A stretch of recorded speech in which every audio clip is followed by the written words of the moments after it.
today's webinar is on the student information in the annual report, Completing with Accuracy. My name is Jacqueline Marquez Dupre, and I am one of the technical assistance coordinators here at the center. Today's webinar will be recorded, and the handouts for today's webinars will be, you can download them in the chat box. Our presenters for today are going to be Ms. Claudia Villapunto and Cheryl Sandvoss, who is another technical assistant coordinator here at the center.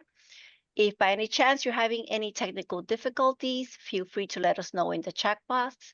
Also, I want to make you aware that at the ending of the presentation, there's going to be a QR code for today's presentation, and we really value your feedback. So if you would, just take out your phones, click on that QR code, and give us your feedback. Again, we're happy to have you here this afternoon, and let's begin.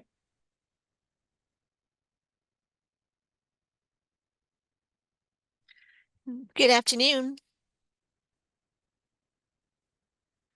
And today we're going to be talking about the student information in the annual report, and we're going to be completing it with accuracy. This is a second part of the series of completing our reports with accuracy. Last month, we talked about the program annual report, and so today we'll be talking about the student annual report. We will be going over the FCSUA community access. We'll be reminding you of the reporting deadlines that we have, what information is being collected. We'll talk about the cloning functions and common errors when you're using the cloning functions, that we can be proactive to help with that. Claudia is going to walk through the student annual report for you so we can just kind of get a refresher of what we need to be doing. And we're also going to remind you of the available assistance and resources that are available to you within the community. This is just a reminder because we talked about this last time. Accessing the FCSUA community, each program has 3 licenses. So think about who you want to have those licenses. There are licenses for maybe a 4th person, but that's really if you have a program on multiple campuses or you have a large number of students. Again, we're paying for these licenses, so we want to make sure that we're being cost efficient with our licenses and more strategic in who has them. We reminded you before, the annual program report is going to be available July 1st, and it's 2 months away. So you need to submit the annual report. Once that is done, then you will have the student reports available. We won't have the student reports available until you have a completed and approved program annual report. So the program report is opening July 1st, which is 2 months away. I can't believe how fast time is flying by, it seems right now. And then the student reports will be available to August 1st after the program annual report has been completed and approved. The student annual report has the individual data for each student that's enrolled in your program currently. And also it should be aligning with the cost estimators and the student scholarships that you have.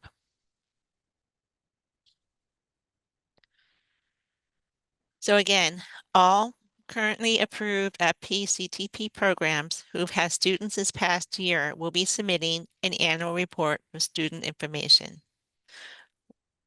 Try to avoid cloning. We know cloning is a feature that's available to assist you, but when you clone, we need to make sure updated information is included in the annual report.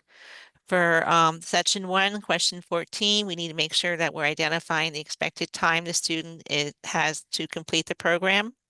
Section 2, making sure you're updating the enrollment and the course data that the student who's currently working on this year.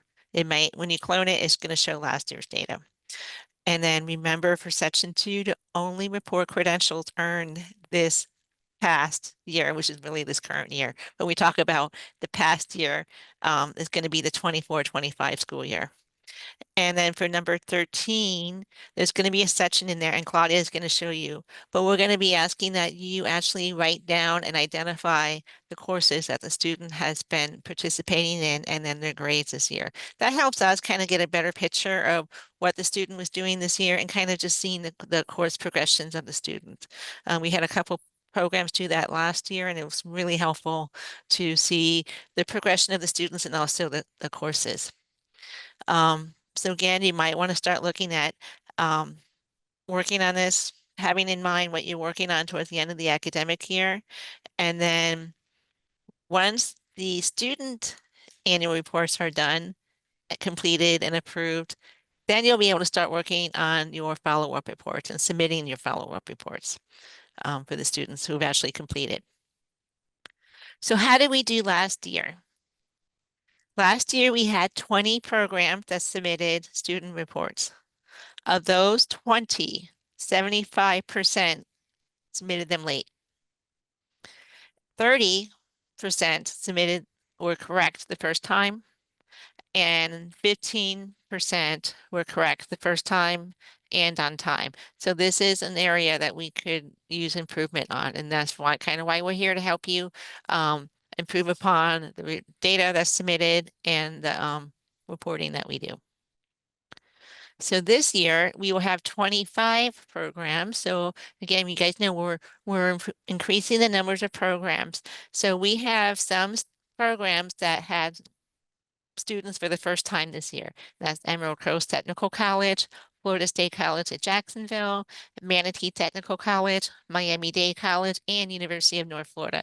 So we're excited about seeing 5 additional programs this year submitting their annual student information reports. And Claudia? Okay, so let's start looking at how this looks like in the FCSUA community, which you all at this point are very familiar with that term. The next slides that I'm going to show you, they have been shared in the chat. So my recommendation is that you download them. I think they're very helpful as a guide that you can also, along with this recording, you can utilize when you're completing this report, especially if it's the first time. As Cheryl was mentioning, we have 5 new programs that we'll be going through this to an information form for the first time. One thing that we've not actually done in the past, and I think that this is a very helpful slide and resource, is once you log in, if you're a returning program, your list is going to be full of records of previous students. If you're a new program, for those 5 of you that are going to be doing this for the first time, your student information tab is going to be empty. So you're only going to have the option to click new and start from scratch. But that's only this year, because from that year on, you're going to have your previous reports. And again, definitely you can clone them, but you have to remember how critical it is to revise that information. For those that are returning programs that have completed this before, this is just a refresher, some kind of tips and tricks to look in here. First thing is that we have built a filter. For those of you that have been around for a long time, the filter that you see at the top is actually super helpful, because you just, if you want to clone your previous year's reports, all you have to do here to kind of narrow down your list is just enter. In this case, you will be doing 23-24 reporting year, and it will just show you the students that you submitted last year. If you have previous report, it will just show you those. So it's easier to look at that list and start the cloning process if that's what you decide that you're going to do. Another thing that we repeat multiple times is that we will like you to think about submitting these reports in bulk. So please take advantage of that. It's easier for us to review them in the same way. And if we have updates or like questions, we can send them back to you in the same way as updates needed. So you will be selecting all the students that you are ready, that you have completed and are ready for submission, and you will be clicking submit to FCSUA. It will take all those records that you have selected and it will send it to us. It will send us an email that says, this institution have submitted, in this case is our webinar institution, have submitted all these reports for you to review, and you will also get a confirmation email. Another thing to keep in mind is that these actions are critical. So it's good to understand what they mean once you start looking at these records. If you see that the first one is grayed out, which is, by the way, the option for you to clone last year report. It means that the student is no longer part of the program. It means that this record that we have here for 23-24 is not available to clone anymore. What is that? The student exited the program. So you're not going to be allowed to clone a record that is not applicable anymore for student information. What happened with that student is that student has moved on. If the student completed, of course, has moved on to the follow-up process. So it's kind of helping you. These cues are helping you out to make less mistakes. So if you see this, that's kind of an indication for you. Oh, I don't have to worry about this report. That student exited my program already. The eye icon, it means that you're opening your record in view only mode. You're not going to be able to edit anything. So if you just want to see what you enter for that student, you can click on it, but you will not be able to edit. Now, the pencil is going to allow you, of course, if it's active, it's going to allow you to edit and make changes to that record. If it's not active, again, there's no need to edit this record anymore. The student has exited. Drew is our student in this case, has exited the program. There's no need to make any more edits in here. So, so that's why it's grayed out. So these actions and the fact that they're available or not have a meaning. So it's important that you look at them, and they should prompt you to things that can be done or not in the community. So for those that are going to be cloning, and I'm not going to, as I said, I'm not going to spend a lot of time with you on this because we're actually going to look at this through the community. So the information is not updated. So it's identical. The only field that is changing is the reporting year. So when you clone a report, it's 24, 25, where you're going to see as reporting year, everything else is exactly the same. You have to revise the questions and make sure that it's updated to reflect this reporting year's information. All the sections need to be revised, and all the questions are in there are meant to be responded. We need that data. So make sure that you're completing all the questions. Don't leave them empty. And please use the description boxes. They're super helpful. You have no idea. We read those boxes when you have those additional stories and you tell what's happening with the student. It helps support the report and the data that you're providing to us. And a lot of time it makes a difference between sending the report back to you or not if we have additional questions. Maybe we're looking for something, and when we read that box, here's what we're looking for. There's no need to send it back as updates needed. So keep that in mind. That applies to all reports that you're cloning in the community. Now, to consider specifically on the student information, you don't have to wait until you get the program information approval to start thinking about this report. You can get in there now and see what questions you're going to be asked about for every student, especially if you're a new program. Get familiar with the form. So get in there and take a look at that. Think about if you are a returning program, if you have new students, especially if, this is a kind of a typical error that we see, that you focus a lot on cloning the existing reports, but you forget about the new students that you admitted this year. If you're admitting a student this year, there is no report to clone. So this year, you will have to click new for that student. So you have to think about that. My trick for that, and what we do, is actually we think about how many scholarship requests did we received from this institution.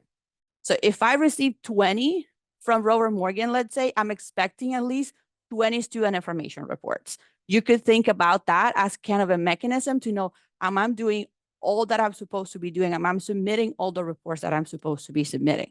So think about that, because for those new students, you will not have a report to clone until the following year. So, and that actually goes with what we have next, is we expect the number of reports to match the number of those scholarship requests.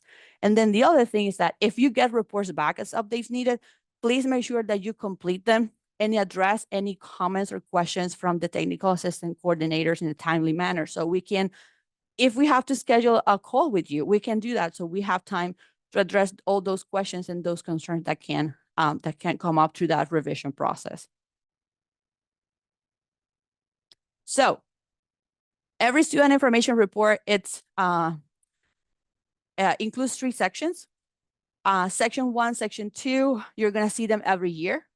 Section 3, you're only going to see them when the student is ready to exit the program. We don't ask you to complete that section every year. Section 1, and you're going to see this, you only complete this section once. So when you clone a report, or if you're creating a report for a student the first time, it is a lot of demographic information. It's information about the student before entering the program. So when you clone the report, there is really no need to update anything. If you want to just take a glance at it, but the information is the same because it's information that is related to before. It's pre-enrollment information. Now, section 2, it's about the current reporting year. So we expect you to update that information every year when you clone it. So keep that in mind. And section 3, as I said, is meant to be completed once a student completed all the program requirement and is ready to exit or graduate the program. One thing to keep in mind, we've seen sometimes that students take a program, and I think this is kind of typical sometimes in technical colleges when students go through, let's say, nails, and they finish the program or the CTE related to nails, but suddenly they want to go and take facial. So if that is the case, don't exit the student because the student is still in the program. There is a lot of connections happening in the FCSUA community. Exiting a student ahead of time or when it should have not happened, it will prompt the student name not to show up for a scholarship request next year. So you have to think about that. If the student is staying because it's taking additional classes, because it's taking a track in a similar field, there's no need to complete that section 3 yet. You're keeping the student in the program. So all that connection that's happening between the students and the reports and the scholarship requests is active for you to keep working on the student record. Claudia, can I interject real quick? I was Yes. just thinking, we're talking about the scholarship cost estimators and then matching up with the student information reports. There might be times when you have students enrolled in your programs and they're not receiving a scholarship, whether they're only receiving Pell Grants and work study or they just do not need a scholarship.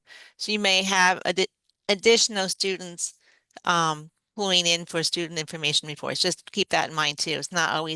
It's not just for students receiving scholarships. That is a good point. Like the way that you have said it is it should be equal to the scholarships or higher, because you might have students that are not going to receive the FPCTP funds, but you still have to report on them. So our expectation is that it matches or is higher than the number of scholarship requests, never lower. So that's a good point, Cheryl. Thank you. Okay. So let's go through this. So these are kind of the key questions that we see errors, and this is kind of what I was talking about in section 2. So make sure that you are taking advantage of that question that is specifically asking for the status. Continuing next year is what I was talking about. We also have added the enrollment on hold. Sometimes we see that students need to take a break or take a pause due to health or like family issues. So that is another scenario where you can decide not to exit the student. And when you do the report, you just say that the enrollment of the student is on hold. It means the student will be back. What happens is that it doesn't exit the student from the system. It allows you to still request scholarship for them. So you could use the enrollment on hold option in section 2. And then we get to the very critical credential question. So this is important. As Cheryl was mentioning, section 2 is about current reporting year. So we want to know the status of every credential. And when I say credential, I mean micro-credentials or badges, industry certifications, CTE programs or concentrations or track. It depends on your program structure, but please report on the status of that credential that the student is taking or is enrolled in for the current reporting year. If you remember from the webinar that we hosted before on program information, this is not something that you complete in here. This actually comes from the program information. And this is why it's very important that when you complete that program information that is due July 1st, that section 4 on credentials is accurate and it reflects the set of credentials that the students received that year, the credentials that the program offer, because it will roll over every student information record. And we will ask you here then, what is it that the student took this year? And you will say, No, the student has earned this credential, decided no longer to pursue, or maybe left the program without completing it, but we want to know. So here is where the connection is between those two sections that ask about credentials. That's why program information is so important and is due ahead of time. So in section 2, that question 5. And then we go to the courses question. So this one is also one that we received some questions about it. We're also identifying ways to make it better. We will have some updates for this question and next year. For now, what we want is for you, if you can provide additional information on the courses that the students are taking in that open box that you have at the end of every section, please do. It's very helpful for our TAs to understand what you're saying in here. But this it's kind of a typical issue that sometimes when you clone your report, you had, for example, a student taking a regular enrollment for that year, and then this year is not. And then you just change the answer to that first column to no, but the rest of the questions actually stayed, the rest of the answers stay in there. So what you have to do is before you change that, make sure that you clean up the rest of your column so it's not misleading when we're looking at it. So that's one thing to keep in mind for this question before you change the answer to no, depending on how you're reporting on the type of course. And then the other piece of cloning is that sometimes, as kind of similar to the previous one, some information doesn't apply because it's from the previous year. So make sure that you are updating all the questions. It's just not for the one at the top. There are some questions or sub questions that depend on the previous one. Make sure that you're looking at them because you might be saying that the student was employed when it was really applicable only to a previous year.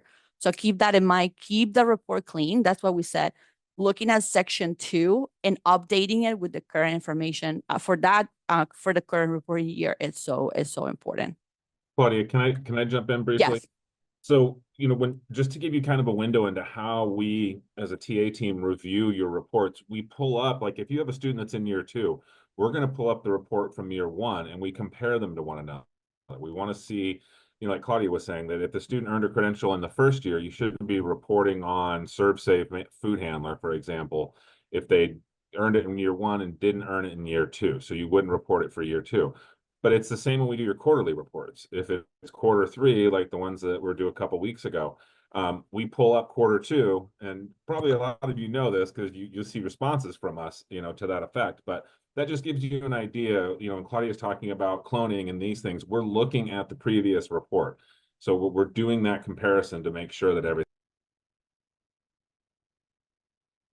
Okay. So then section 3. So as I said, keep in mind, as I mentioned before, this is only completed once when the student is exiting the program, whatever the situation is. But let's say the student completed the program requirements, it really doesn't matter. This section, the difference between section 2 and section 3, this is asking you for the whole picture. What happened with the student during the entire time? So if you look at the questions about credentials in this section, we want to know what credentials the students earn. So sometimes you might think that we're asking you the same thing, but it's really not. We're asking you when you're exiting the student, we're asking you for the whole picture. So it might sound redundant, but it's really at the very end, the entire history of the student through enrollment on the FPCTP, what happened with that student. That's what section 3 is about.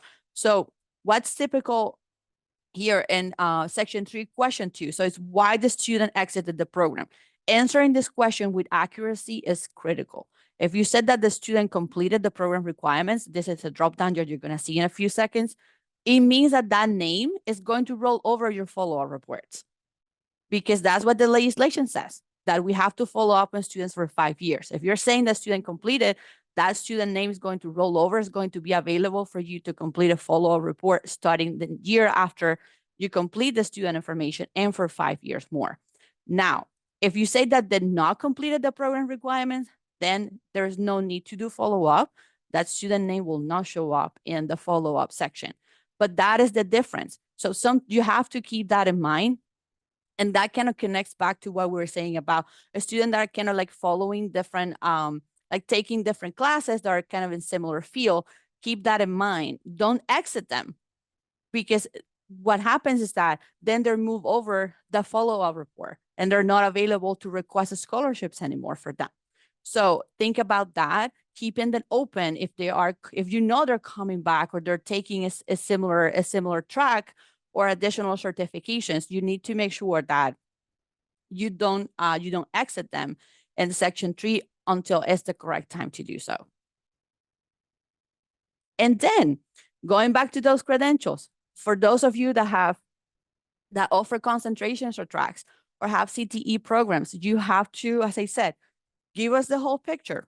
But also, please don't forget to open these drop downs.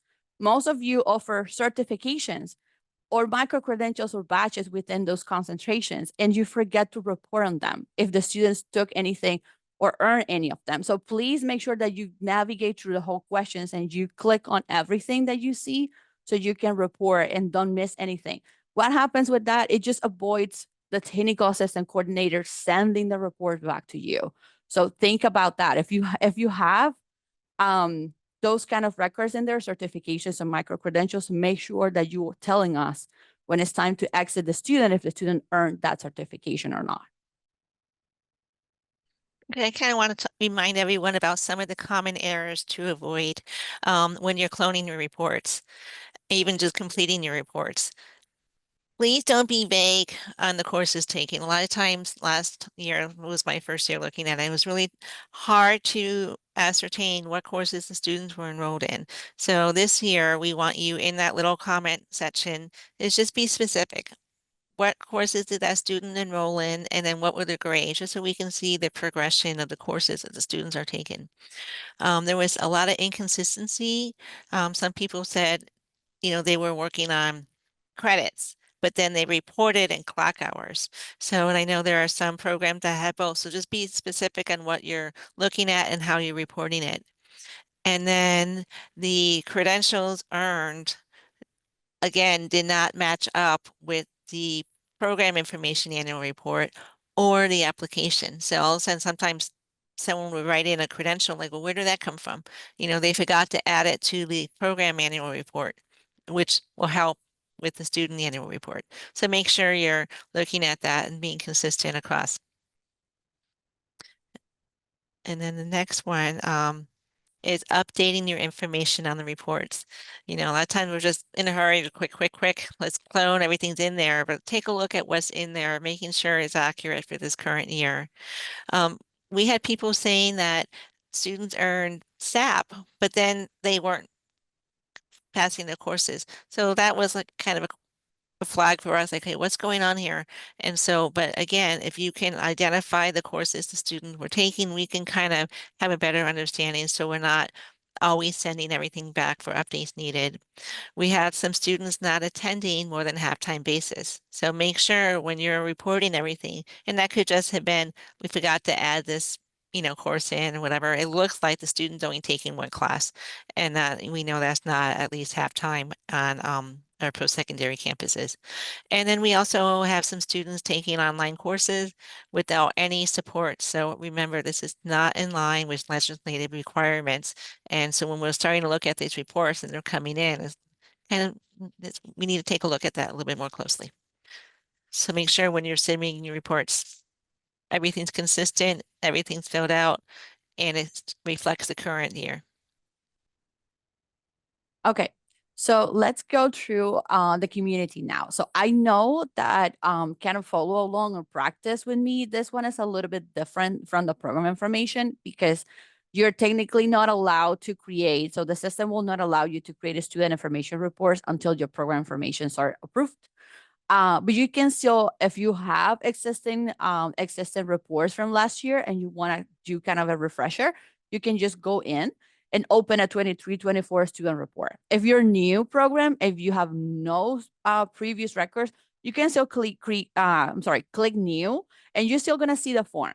The only section that you're gonna see empty is the credentials because the program information doesn't exist yet, it's not approved yet. To kind of pull that information into the student information. What we've seen so far is that a lot of you already have the program information in draft. So that's great because we're 2 months ahead, as Cheryl was saying. So please keep working on them. So if you can submit it to us ahead of time, that's perfect. but remember, July 1st is the deadline for the student, for the program information. The sooner we get it, the better, because we can revise them, approve them, and then you can start working on your students' information. So let me switch screens here, and let me know if you can see the community now. Okay, perfect. Thank you. So everything that we're talking about this afternoon on student information is really going to happen here. It's next to the program information. It's kind of a logic order. So we are going to go there. And I already have kind of similar to the screenshots that I shared. We're going to use Rue as our example student today. And I wanted to show you how I am seeing, and I can use the filters. Let's say I just want to find my previous year students. So if I enter 23, 24, it's going to narrow down my search, and it's going to narrow down my list to what I really need to see. I don't need to go back if I'm a program that's been established for 7 years or 6 years to see all the student reports that I have submitted in the past. And again, the actions, see how they are open. That means that Drew's student is not exited the program. So I can take advantage of the cloning function. Remember, you have to revise that section 2 every year. So let's actually go ahead and do that. Let's go ahead and clone that report. So it's basically going into copying everything from previous year and making sure that the credentials are in there. And see, the only thing, as I mentioned, that updated was the reporting academic year. Everything else is identical. So make sure that you revise that. So as I said, section 1 is just general student information. We're asking about demographics. We're asking about race. We're actually asking about sex, residency at the state of Florida, living situation or living arrangement before, kind of K-12 information. So really that's not going to change. Once you have the student in the program, that's really not going to change because it's pre-enrollment information. So again, my advice to those new programs is you can still go ahead. You can go back and click new and you can see this form. And if even another trick that I have, you can just basically print it. You can just from your browser do Control P or Command P, depending on the type of computer and you have. You can have a PDF version of it if you want to have it in there in your locally, so you can go through the questions and start preparing for the kind of data that you're going to be collecting and reporting on for every student. In this case, I clone. Claudia, we have a question. Yes. Drexler has his hand raised. Sorry, a comment came up in the chat. I believe it's a question. It might be a statement, but saying we just wanted to confirm that halftime for summer is defined as enrollment in 3 credit hours. So I guess they're asking if they have a student. If that is your institution's halftime, because we look at what is your institution's definition of halftime. Thank you, Drexler. I missed that. Okay, thank you, Drexler. As I said, I cloned Drew's report because I had previous records in here. In case of those 5 institutions that have never done a report before, this is not going to be grayed out for you. This is actually going to be active. And when you click on it, you are going to see a list here. What are you going to see in the list? The name of all the students that you requested scholarships for. So it's going to prompt you to complete reports for them. So the system is kind of helping you out to navigate through that student information report process. And you're also going to have an option to add a new student if you have a student in a case like Cheryl was mentioning that for some reason didn't have to utilize the funds because they have another ways of funds their enrollment in the program, or maybe it was not receiving the funds because it didn't make SAP, so it was not eligible for the scholarships. So for those that are new, you should see those names for those that you requested a scholarship in there. So you will start selecting those names. And good news is that the list actually clears up as you're completing the students' information reports. Once you're done, the list is going to be empty. So you don't even have to think about, oh, I am leaving anyone behind. I'm forgetting anybody. The system is going to kind of help you through that process. So let's go to section 2. So this is what I was talking about earlier. So this is how it's critical, because You could appoint the student as continuing next year. You can say the student exited the program or student has enrollment on hold due to different situations. So you use that question because depending on what you're responding here, some other questions might come up. Let's say that I click on exiting the program. Now I have my section 3 for exiting information available. If I change this to continuing next year, section 3 is gone. So you even have to think about completing that section or not. The system is kind of walking you through the process. You just have to make sure that you are providing the correct set of answers. So these are the questions that we were kind of mentioning. Let me say, I'm gonna actually say, if I'm gonna say credits. So if you say no here, see how it's active? I had a yes, but if I say no here, it's not letting me edit in this case, right? So if you clone this report from previous year and you want to, and the student is not taking, for example, regular enrollment courses anymore, before you submit this, go ahead, change it to yes, so you can clear this up. And then you can come here and say no. And that way you're not entering misleading information related to courses for the students. But again, we ask you that if you can, please provide additional information in those boxes that I'm going to show you in a few seconds. Let's see. Yes. Just real quick, when you know, to our coordinators out there, when you're looking at that first column where you can edit that and put in the number, make sure that when you total that up, it matches the number in number 7. That's something that we see pretty frequently, where the one that Claudia's in now may have 5, 2 spots down, it has 1. Right. Response in number 7 is 4. So, you know, we look at that to make sure that that aligns. There you go. Yeah. So this is not acceptable. So they should, when you add this column up, you should have this exact same number of courses. That's another key thing to have in here. And I'm actually going to save this as a draft for a moment because I want to show you the credentials section. Let's make sure that it saves it.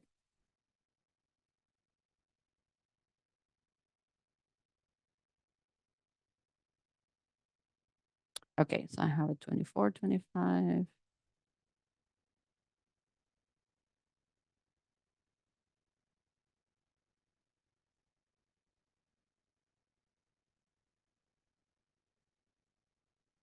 Okay. So this is what I was referring to. So if you saw what I just did, I make sure that when I clone my report, I saved it and see how it prompted all the credentials and they came over from the program information. So they are connected. The only thing that you have to do is just save that information. But this is what I was, oops, where are my? This is what I was referring to. So if you have, in this case, the student doesn't, this concentration doesn't have any micro credentials or batches, but if it has, this dropdown is going to include information in here. Make sure that you're clicking on this. Besides reporting on the concentration or the CTE status, because a student might have earned an industry certification included in that concentration. We want to know about that. And if it's available and you listed it in the program information, it's going to be there. So we want you to click on those drop downs and report. It's going to be the exact same question. We want you to indicate a status for each credential that you have in there, if it's applicable to the student. Is this the completed student or is this the currently enrolled student? This is the currently enrolled student. I'm going to Okay. go to section 3. Go ahead. Okay, so I just had a question. So let's say a student earned a credential last year, and then would you just leave that section blank, or would you click on what you had in there not currently pursuing? Because we know they didn't earn it this year. So I think that what we agreed on, and I think it's also in the slide, is that they only report on what they earned this current year, because that's what section 2 is about. We don't want all the information in there. When we get to section 3, when we ask for the whole picture, is that that's the place where we ask the programs to report on everything that the students earn. Okay, so once they earn the credential, they don't address it in any other student information reports. No, until they get to exit the student, and they might get, so they are going to get that credential again to report on everything. They're kind of building a student record at that point when the student exits. So that's the only time that they they will revisit that again. But until the student is like just walking and through the enrollment process every year, there is no need to just report on the same information again. Thank you for clarifying. Thanks. Yeah. So yeah, section 2 is current reporting year. So that's kind of my trick to remember and to differentiate between section 2 and section 3. So let's go to exit the student. Let's exit Drew from the program so we can have a section 3. So I have everything in here that we're asking for. And this is the question I was mentioning before. Why the student leave the program? So that is what is going to prompt the student to roll over the follow-up or not. So make sure that you are completing this accurately and when it's the correct time to do that. If you completed the program, if student exit the program and the student is continuing on it, then you will not see that name available for reports for scholarships, as I mentioned before. And then this is the question on the credential that Cheryl was asking in reference comparing to section 2. Here is when we ask you, please indicate all concentrations and tracks, included certifications and micro-credentials badges the student earned upon completion of the FPCTP. It's everything that the student earned. We also can ask you about what are the plans for the students for the next 12 months. So you can actually select multiple options in here. Is the student going to look for competitive integrated employment? Is this going to be full-time or part-time? Is this going to go to another post-secondary institution? Maybe has other plans. And this is what we've been talking about all the time, those additional boxes. They are available in every section. Please use them. We read through them and don't think that they have a small area where you can write. If you see these 2 lines in the corner, it means that you can grab this and drag it down. So please enter anything that you consider is supporting information that will help us to navigate and to understand this report. So you have them. Yes. Sorry, Claudia. I just wanted to reiterate, in section 3, this is, and Claudia mentioned this, we've said it a few times, but this is where you report for those 2- and 3-year programs. This is where you're reporting all the credentials earned over the course of the program. This should not, unless it's the student's first year, this should not be identical to the credentials you're reporting in section 2. There should be some difference here if this is a student in year 2 or year 3. If we see that, you're reporting on things that were reported last year, we're going to send it back. So just something to keep in mind. Another point I wanted to make is, there is the option down there to enter another FPCTP. Please, please, please do not tell students that they can go to another FPCTP when they complete your program. That is something that needs to be sent to us first, and then Drew will make the determination as to whether or not that's applicable or available. We really do not want students moving from one FPCTP to another. It's not a 2+2 situation. There's no articulation agreement. So please, please do not tell a student that once you complete this program, you can then go to another program. That is not the case. So please just be clear with your parents and your students. Christian, thank you, because that actually reminds me of like sometimes not only that, but like other situations that students have, sometimes they have to be addressed like one-on-one with us. So that's something that we usually do. So if you're not sure, like we have specific questions, oh, I have this student that have this specific situation. Don't think that, I'm not able to do, or I have to follow the same pattern. Talk to us, because what usually happens that we will help you out to make a decision, to find a way to get things working. And also we will tell you how is that you complete this report, because the student might, if the student, like the example I was using, sometimes they have to put their enrollment on hold due to family issues, to health issues. So we can help you. If you're not sure how to complete a student information report, we can guide you through the process. So if it's a unique situation, that's what we're here for. So talk it through with us before you actually complete it. So keep that in mind. That's a great point, Claudia. And, for anybody out there that wants assistance with doing this, even if you've done a report before, we have 3 technical assistance coordinators, and we are happy to sit with you on a call and go through a report, do it together, and then get you into that habit or that, that practice of really what we're working towards here. And, I know a few of you are working on renewal applications, and we've really seen an increase in the productivity and the lack of turnaround with those applications because we're doing them together. It's not something that's being done externally, then you send it to us and we get into that back and forth. So that would just, again, another great way to keep your reports from being returned and also helping us at the same time. Okay, so that's really what it looks like. Again, if you're new, please go in, log in and take a look to the questions that you're going to get asked for the first time about your students. Print it out as a PDF. As I said, Control-Command-P, you get a PDF out of it. So you have a way to get those questions before you are ready to start working on it. You can start preparing for these reports now. They're 3 months away. So it's August 1st, the deadline, but you can start thinking about the data collection process. And it's time. It's time that it takes to just gather all that information. It will tell you, oh, maybe I need to reach out. I'm not sure where to get this data from. So we could help you out with that. Or you need to reach out to somebody specific at your institution to get certain data points. So start getting ready, looking at these questions from now. The one last thing that I wanted to talk to you about is the submission process. As I said, we prefer that you submit the reports in bulk. If you click save as a draft, for us, it means that you're working on it. Very similar to when you're working on your application or your grant or your cost estimator. It's on your end. We don't look at it. It's you working on it. We know that sometimes you don't sit down and just complete all these reports. So as you save them as a draft, they're there. You're working on them.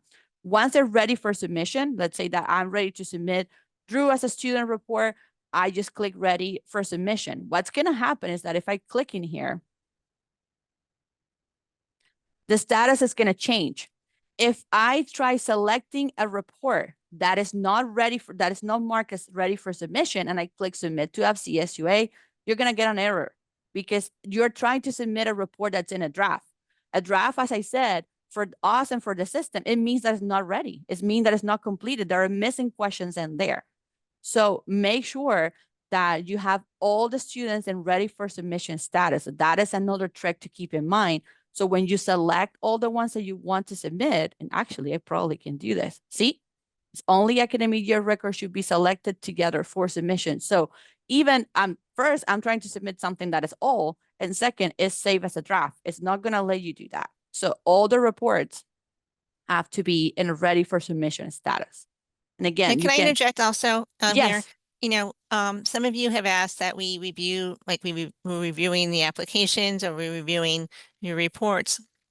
And if they're in draft format, we can look at them, and we do look at them, and we can provide you feedback while it's in draft format. But don't submit, like Claudia just said. You're not able to submit until you're ready for submission. So I just wanted for that clarifying. Well, and if you're going to do that, let us know. Yeah, let us know. Yes. Look at it. It's in draft, because if myself and Vivian are working on through a report and I save first, anything that Vivian's done is going to be erased. So just make sure if you ask us to look at that draft and we say, sure, we'll take a look at it now, don't go in while we're looking at it and make changes. And, on the data collection piece, shameless plug, we have a really great session at the PEPI all on data collection from Dr. Vivian Vieta. And, I know there's some new coordinators out there that are probably struggling with how to collect their data, where they're going to collect the data. That would be a phenomenal session for, I think, anybody to attend, but especially those of you who are new as coordinators in this role. Christian, that's a great point about the conflict on when you're saving that or not. And that's why we have different statuses, right? So that's why you get all those notifications. But if you want our help when you are at the draft status, please let us know. If you remember from those that have experience in the community and have submitted anything in there before, once you submit something and it's changed from draft or ready for submission to submit it, it actually is locked out.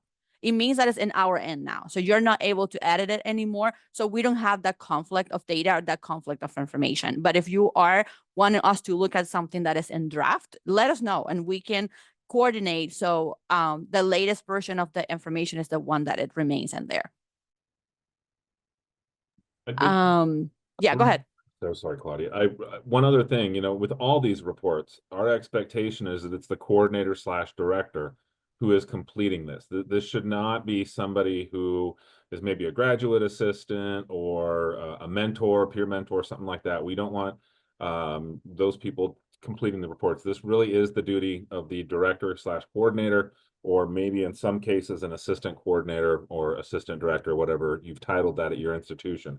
But we have seen reports that are being completed by what appear to be graduate students or assistants in the program, and that's just not really an appropriate reflection of what's going on in the program, because as coordinators, you have the most in-depth knowledge of your students and their progress and their time in the program. So we strongly expect you to be the ones completing those reports. Cheryl, I'm going to transition back to the slides. Okay, thanks. So the you next go. slide, we just want to remind you guys, keep in communication with us. Don't hesitate to reach out for anything. You have Christian, myself, and Jackie to support you.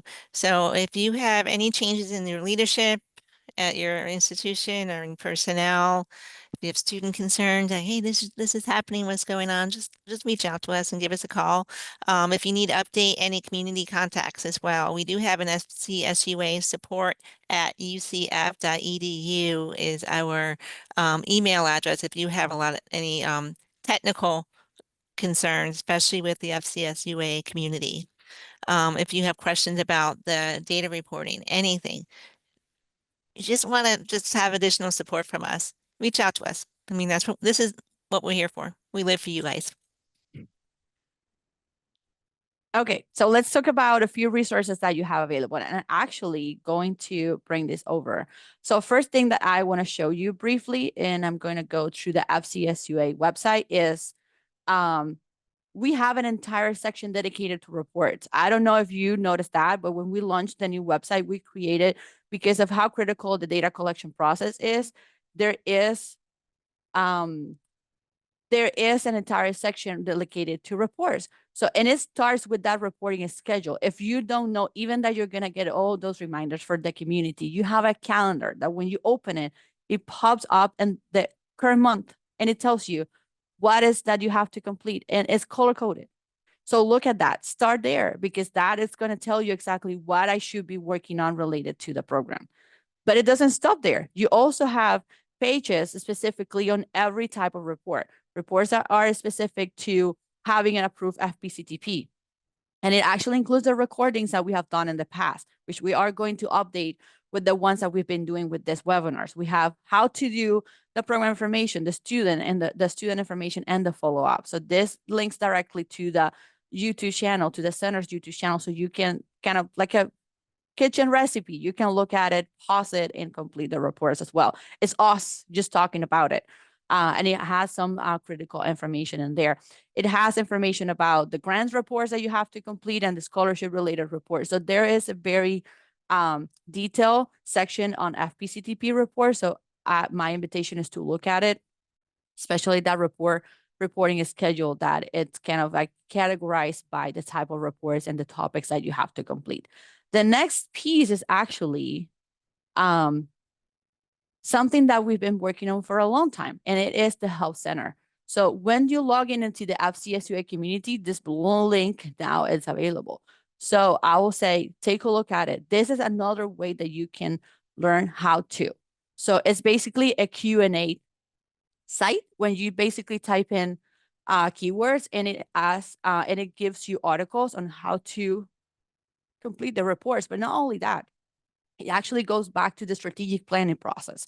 So there is a lot of information in here. We'll keep building this. So we build this based on the questions that you ask us. So this could be your first stop. If you're not sure how to do a scholarship disbursement report, or how to complete a cost estimator, or how to do a student information, you can come into this site and you can find the articles related to that. You're going to get a step-by-step directions on how to do this, but you're also going to get the direct links to our YouTube channel as well with all the recordings. So now we have this, we're keep improving it. It also have a direct link to our website. It has a way to contact us if you have further questions. So there's a form in here that you can complete, and it actually comes to the FCSUA email. So take advantage of this new resource. Drexler. Another question in the chat. Is there a webinar on completing the final performance report coming up? I don't think that we have a final performance report webinar schedule, but I believe that we have a recording in There's a our YouTube. YouTube channel. Yeah, there's a YouTube video on Mhm. in the final grant performance report.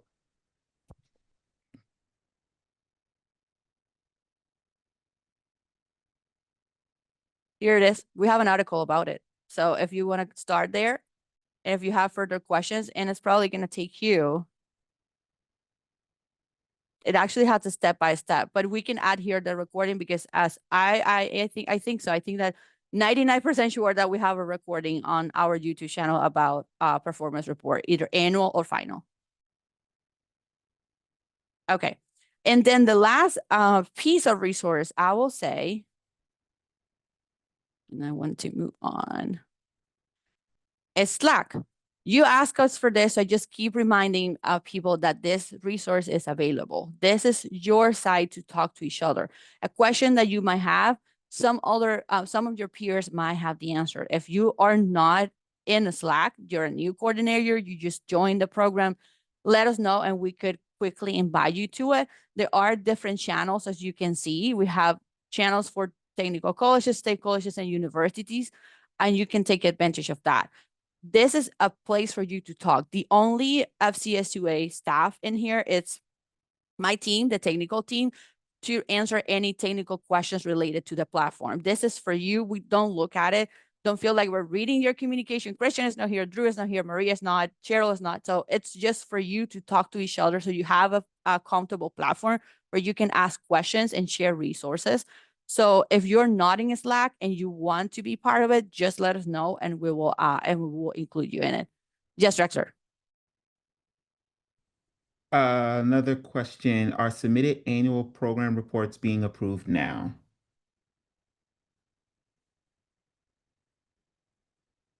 No, the annual report student information isn't available until July 1, and the annual report program information is available August 1st. I put the answer down there in the chat.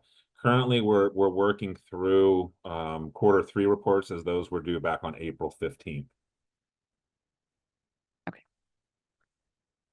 And then, as we've been talking about all these recordings, follow us in so we have a YouTube channel, subscribe to it, because every webinar that is recorded, Drexler published this webinar in there. So you get a notification actually when a new video is posted. So you get that notification, you know that there is a new video, which is a new resource. So definitely take advantage of that as well. Cheryl? And we have 3 minutes left, so we're doing good on time. This is the time for you now to take your phones out and scan that QR code. We're going to send a link. I think we have the link up there. Thank you, Chinyao. And go ahead and submit your feedback. This is really important to us. You know, this helps us better streamline our support to you. So, you know, just let us know what you need. And you can do that through this QR code, or if you want to just go ahead and click on the link, that would be great too. And thank you guys for your time today. We look forward to seeing you in a couple of weeks. We'll be talking about student follow-up reports. So in continuing our series on report